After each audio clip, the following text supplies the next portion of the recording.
জীৱনত এই দুটা নিয়ম সদায় মানি চলিবা।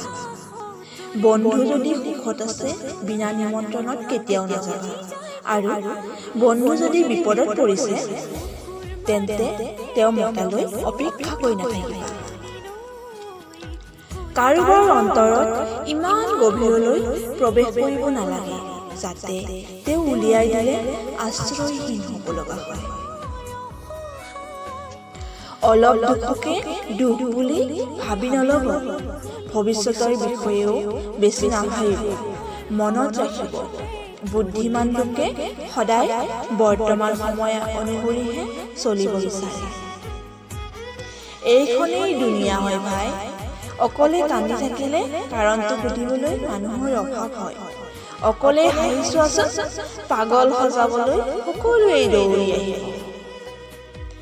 জীৱনত যদি কিবা কৰিম বুলি সিদ্ধান্ত লৈছা তেন্তে পিছলৈ ঘূৰি নাচাবা, কিয়নো পিছলৈ ঘূৰি চোৱা মানুহে কেতিয়াও ইতিহাস ৰচিব নোৱাৰে।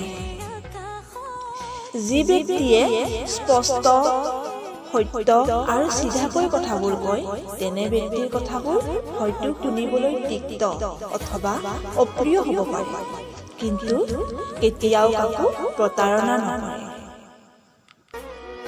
যিমানে গভীৰলৈ ভাবিব সিমানেই অন্তৰত আঘাত পাব।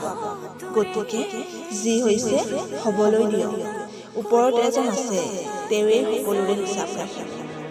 সেয়ে জীৱন জিন্দাবাদ।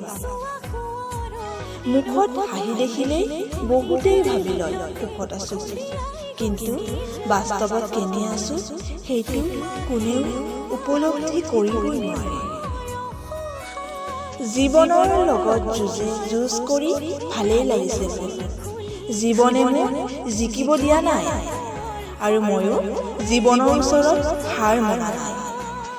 জীৱন থকা মানে চলি থাকিব এই যুঁজ। ধন্যবাদ।